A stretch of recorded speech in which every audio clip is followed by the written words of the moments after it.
السلام عليكم. وصفتنا اليوم هي لسان الغنمي، شطيحة لسان. إذا هذه الوصفة واش نحتاج؟ عندنا لسان تاع الغنمي، نديرو في الكوكوطة، نرمي عليه شوية زيت، نديروه في الماء، ندير نص حبة بصلة، شوية دبشة ومعدنوس، سنينة ثوم وفلفل كحل، راس الحانوت وملح.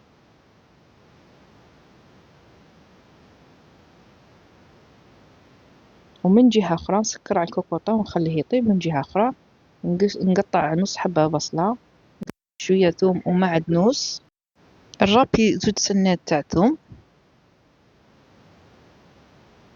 ندير حبة طماطم نرابيها في الروبو،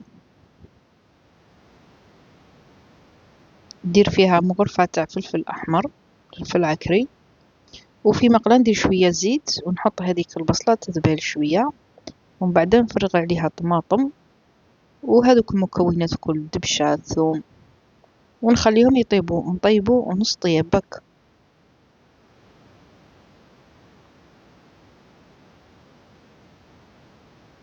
نزيدو نص مكعب الدجاج جنبو،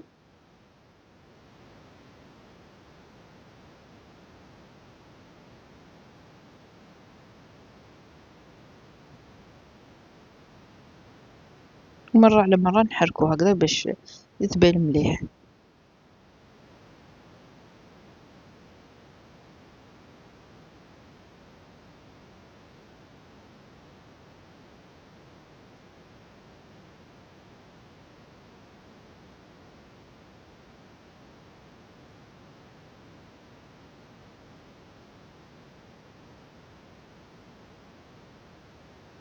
من جهة أخرى نروح نحل على الكوكوطة، نجبد هذاك اللسان نلقاه طاب نص طيب، ما خليتوش يطيب مليح،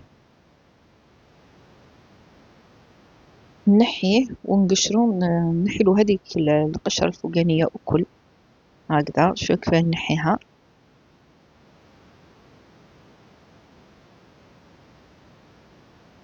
طير معانا بكل سهولة، كي يكون حامي طير.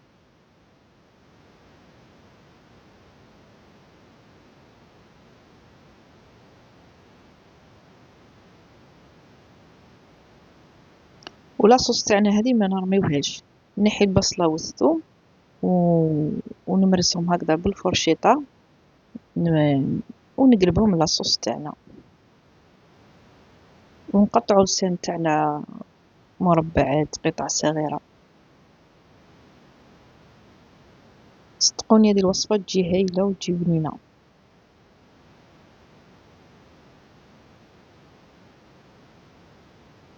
هكذا ها شوفوا لسانه طيب غير نص طيب، ما طابش مليح، قطعته مكعبات صغيرة، ومن بعد نلوحو في هذيك لاصوص تاع الطماطم والبصلة، نخليه يشرب هذيك لاصوص مليح، ومنها يزيد يطيب.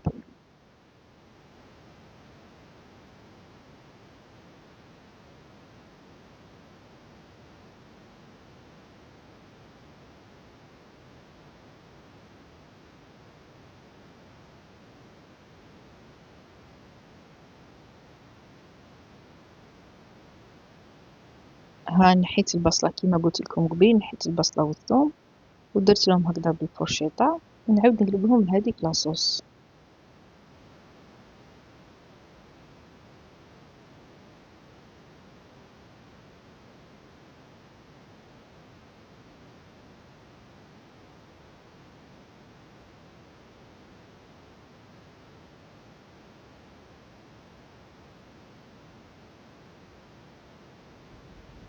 مرة على مرة نحركو هكذا باه منلصقناش.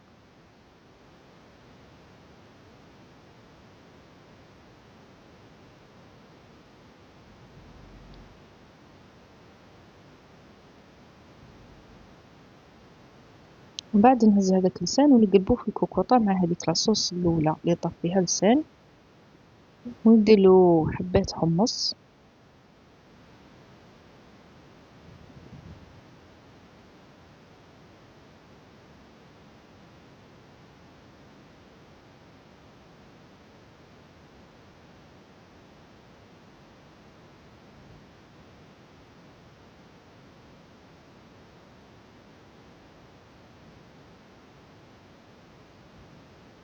حبيبات حمص هكذا، ومن بعد نسكر على الكوكوط ونخليه يكمل طياب، خاطرش أنا مطيبتوش مليح، مازال ناقص شوية طياب. وها هو